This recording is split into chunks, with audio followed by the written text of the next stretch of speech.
So Okay. anyway, Um, okay, cool. Um, right. So then, did you get into category theory after you started getting into FP? Right. I guess the order is. mhm. Well, I don't I that's less clear. I'm the kind of person who I learn very slowly. Like it takes me a long time to understand something, but I maybe it's better to explain it this way. You know how like there's sometimes there's adventure games or whatnot where you have to explore a world and like complete quests and whatnot. Hmm. Um, I'm the I'm guy who very always curious does where you're all the going with this. I'm the kind of guy who always does all the side quests first. Like I don't progress in the quest at all. So it'll take me maybe like 5 years to finish a game that takes a year, but I'll eventually get there maybe, or maybe I'll just run out of patience and give up. But I don't like sort of understanding stuff. I like sort of like completely understanding a very simple concept through different perspectives. That's an awesome Um, visual. Thank you for right. that. So That's yeah. I totally understand what you mean with that visual. Like that's perfect. okay, cool. Right. So like when I was getting into category theory, I was like I kept like I think John got really frustrated too because he was trying to explain monads to me and I was like, no, it doesn't make sense. That doesn't make any sense at all. And then eventually when it made sense, it took us like 3 or 4 months of just going back to monads and thinking it doesn't make sense. And so eventually when I got it, I think there was less situations where I was like iffy on my understanding of it, like just Hmm. because we'd spent so much time going over that stuff. And it wasn't just like John explaining to me. I think there's like lots of places where we sort of mutually learned, like just because I asked questions about stuff, and sometimes there was like chinks in his understanding too, and um, it was possible to like this is sort of like a thing that I think is this goes back to what I was saying, where like just interacting with people on Slack is so useful for your own learning because sometimes people will ask questions and you don't know something, and just to answer it well, you'll look up something and learn or have like a more solid grasp of what it is Hmm. you're explaining. So just having it's sort of a dialogue like that where you try to learn stuff um, by being skeptical of your interlocutor or whoever's Hmm. teaching you, just being skeptical of them and being like, okay, no, that doesn't make sense. Down like that, all of those rabbit holes that takes you down, I think is a good way to Yeah, for learn both, things. definitely for both. Usually, or Exactly. that's Yeah. usually right. Yeah. Okay. Cool. Interesting. So, okay, but like. So I think I'm not the only one when I say this. I think there's a few other people in chat, and I think there's a lot of other people in this situation on the Slack, right? It feels like as far as category theory goes, it's relatively easy to get into like figuring out what the category is and like accepting those things, and then maybe it's even easy if you watch enough videos and read enough things to get what a sum and product and what the idea of like universal properties. Maybe not very like a perfect or very very good understanding of that, but kind of like okay, I kind of get that it's the best thing that could fit this sort of shape, right? Hmm. And then I think maybe a lot of people, or again, maybe it's just me, right? But after that, like maybe you get functors, maybe you get natural transformations, but it feels like after that, say for example, if you look at Bartosz's materials, for example, the first module of videos or whatever, it doesn't seem very rough, but then the second one, for me at least, it started getting a bit too hard to follow at some point, right? I kind of was able to follow through limits, but I was kind of feeling like I'm losing my standing, right? Whereas before that, when we were talking about functors and monads and products and sums and exponentials, I felt like I kind of get it, right? Um, Hmm. and then as it got further with like representable functors, I only got that maybe last week or something when I was I don't even remember. I think somebody guided me in chat to get it. Um, and then yeah, it feels like there's a chasm or a rift somewhere. Maybe it's just in my head. Maybe I got a thick head when it comes to some things here. But like, did you remember getting into like having this problem, or what kind Like of falling references into a did you? rut and not Yeah, yeah. having like falling into a rut and not being able to understand Mm-hmm. something. So actually, I have this. have like piles of notebooks where if you like every few pages you turn over, I'm trying to explain the same concept to myself. So I'll be writing a big essay about like how, the Yoneda lemma, for example. Like every few, I still don't fully understand it really because every time I look at it in detail, it seems like I don't understand it, and then I go, "Aha! Now I get it." Right? So like after a little while, after chewing on it for a little bit, you understand it. You understand different like perspectives relevant to the current situation where you're trying to apply it. But then after a while, sorry, did I just get disconnected No, here? no, no. I can hear you. Okay.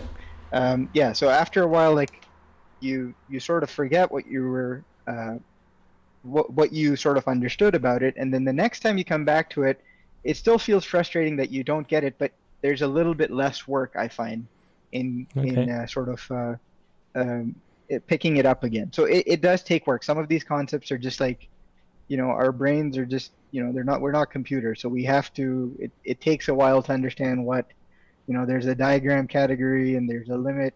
A limit is a special kind of universal cone from a diagram category, blah blah blah. Like it takes a lot of time to just like look at the same thing over and over to understand it. And it feels like you're not making progress, but I think subconsciously you are. Like you just have to be patient with yourself when you're trying to process that thing. Again, the other thing here is like it takes time. So maybe not everyone has time to waste on that, Yeah, that's task. So that's like a value judgment you have to make for yourself. If you have time and you find it fun, and it's something that you're interested in, then the answer, in my opinion, is just be patient. Just maybe like it's also keep like banging your head against the same thing.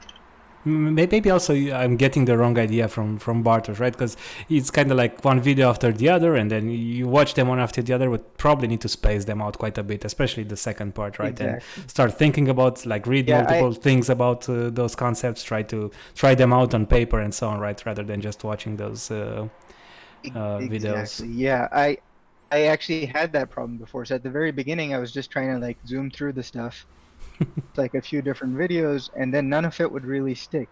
So you have to like sit down and sort of explain it to yourself, right? Like you have to be, Hmm. okay, this is the sentence on the page. How much can I break this down into something that makes sense to me? And like try and find actual programming examples, because that way you'll stay motivated, right? There's like actually a lot of cool examples for cool application for limits and co-limits, and like ends and coends show up all the time. All the stuff you were doing yesterday with existentials, and Hmm. like sometimes it would show up as universal quantifiers. All of that has to do with ends and coends. Okay. And once you understand those, maybe just understanding them in a programming context. So like understanding what you're seeing in the programming context while referring back to the abstraction. It'll help you understand it in other categories as well. Yeah. I feel like I've Okay. inherited dementia whilst learning Asad. Yeah, I know what you mean, Vince. Anyway. Sometimes I get that feeling as well. Um okay, cool. Hopefully that answers some of it. So anyway, like the way Mhm. I got into category theory was just like when John would explain something to me, I would be like, "Nope, that doesn't make any sense. You're wrong." And then we would argue about it for a while, and then I would understand. Oh yeah, you are right. And just from the process of doing that, you end up sort of incidentally learning a lot about the concepts themselves. Okay, cool. So okay, what do you like? Is that like? Did you use any? Like, is there anything that stands out as to helping you, like, as to learn category tier, right? Or was it mostly just you working through things, and then it doesn't matter specifically where you read? You can just read the same idea from a few sources, and then you just have to work through it. One of the problems here is I think one of the problems here is that a lot of applications of category theory in programming are there's like this unfortunate thing. Like Haskell has been a really good tool for sort of showing the applications of category theory to programming.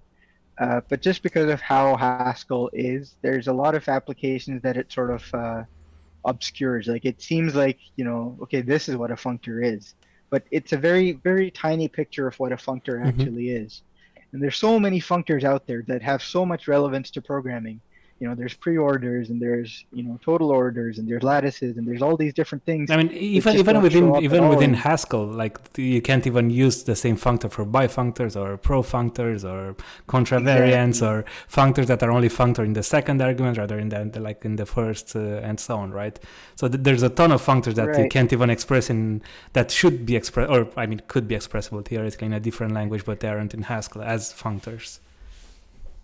Right. So I think that sort of thing sort of makes it so that um, the stuff that you would find motivating to learn category theory concepts, you sort of just don't see it. You just see a bunch of types and sort of concepts that you're inventing yourself rather than seeing something that rhymes with a category theory concept, right?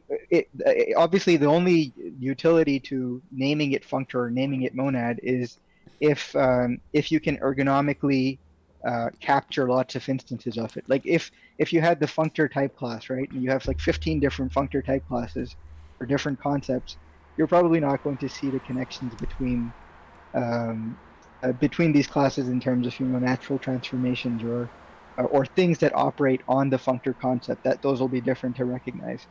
Um, so in that sense, I think there's like a little bit of a gap in terms of motivation for learning category theory. Like there's lots of things where you can apply it and they're really cool, but they turn into this horrible soup when you try to recognize them in or witness them in Haskell. Mm-hmm. So in that sense, I'm going to make a slightly unpopular suggestion, which is to try an untyped language from every now and again. Or the more popular suggestion I'll make is to try a dependently typed language or something with a slightly more expressive type system. Here he is. I knew this guy would show Yeah, up. yeah. Yeah, there he is. I guess he's referring to Agda, right? Okay, That's yes, I his did say current. okay, Agda. He Yeah. is Agda, or like he knows like Reed knows a whole bunch of like really cool dependently typed languages. So Mm-hmm. um, if you're into that kind of thing, if you're like into type theory and whatnot, that there's a lot of interesting languages that you can learn, and the expression of all of these concepts becomes really beautiful in them, and you can find. But then the problem here is like I don't know, maybe it is possible to use Agda as a daily programming language, but for me at least, it's been a little bit of a challenge to Yeah, yeah, for actually sure. implement like large scale programming programs in there. JavaScript is more like, you can do whatever you want. You can get things wrong, you can get things right. You can like add a string to a potato, YOLO. But Yeah, but and that, because it's that's so sorry. so expansive, you can do the right thing. You can accidentally sort of do the right thing as well sometimes, and it turns out to be quite beautiful. Accidentally do that, I think. Okay, that's cool. That's Uh, right. well, I mean, I think that's super interesting, right? Because like when you're saying like, okay, it's harder to get things right from the category theory perspective, or bring a lot of concepts from category theory to Haskell due to the lack of like because the types aren't easy enough to work with, and some things are easy, but even some things are possible, but they might not be easy to encode in Haskell, right? You might need a lot of like language extensions and weird going around things, right, in order to express them What correct. you what Yeah. what you'd actually hope is that like by abstracting over this thing using you see that aha this thing is just like these things just form a category or this operation is just a Cartesian category whatever what you'd hope is that things sort of factor out and become simpler, right? But what ends up happening is that you things become like 10 times more complicated in your code, right? So in that sense, it becomes like not worth it to recognize these And when I abstractions. You say just that say, okay, whatever, I'll becomes do the more, special case. it becomes more complicated because of the type level things that you need to go through, right, to write them down. Exactly. Right. To abstract over things in like a category, like to recognize the category theory Hmm. concept. Yeah, and then like the solution that you were saying, and again, this is what I was saying that it's really interesting is, well, you either need better types or stronger types or no types at all, right? So that's the like you either go towards Agda or Idris or Coq or whatever, Lean or whatever the weapon of choice would be, and or you go to JavaScript and you just build your own stuff and don't worry about convincing the compiler that you're right. Yeah. Are you still there? Sorry, I'm. We might have lost Asad there. hopefully he'll get back.